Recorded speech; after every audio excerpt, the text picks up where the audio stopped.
The Last of Us Season 2, Episode 2 ended with the brutal murder of Pedro Pascal's character, Joel. Abby finally got her revenge, and Ellie is going to be haunted by this death till she seeks out her revenge. And that is the end of Joel as a character. If you haven't played the video games, Bella Ramsey and Pedro Pascal have sat down together to discuss Joel's ending. He is not returning. But even if it is the end for Joel in the present, it doesn't mean there isn't more Pedro Pascal in future episodes ready for flashbacks. After all, we have 5 years to catch up on.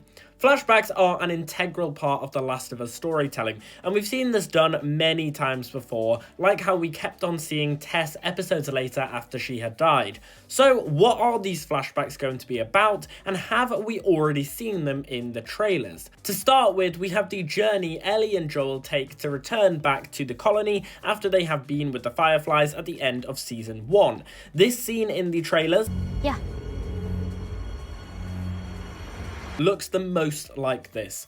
We had a new trailer released last week which shows an in-depth look into Joel and Ellie's life in the colony. We see Joel gifting Ellie the guitar and see them bonding in their new life and their new home. But of course, the big moments are going to be about Joel confessing what he did to the Fireflies at the end of Season 1. We've already seen Joel struggle to talk, such as his therapy sessions with Gale in Episode 1 because of what he did.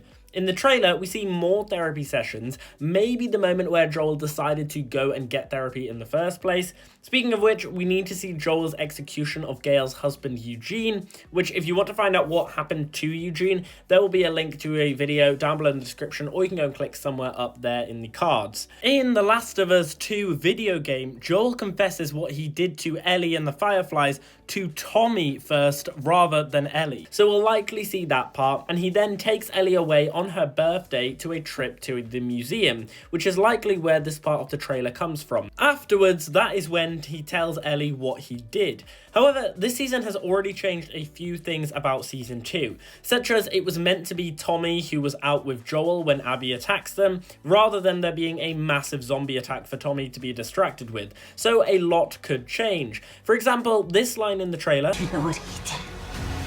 could suggest Ellie doesn't actually find out what Joel has done by Joel confessing. But then again, this part, you swore, does imply that Joel will tell her, and that explains why they are so distant, with the implication being that no one else knows. So there is a lot of flashbacks that we could be getting with Joel, so there is a lot more Pedro Pascal, so we don't have to worry, he's not going away anytime soon. And it's going to be really interesting to see the contrast between Ellie in the future versus Joel in the past, and how thematically they tie those two storylines up together so that we get an amazing season. I am so excited to see more of Joel's flashbacks. What do you guys think? What do you think we are going to see? And what are you hoping that we're going to see in a flashback? Let me know all your thoughts down below in the comments. And as always, we've been here on Gated Theories. Thanks for watching, and I'll see you guys later.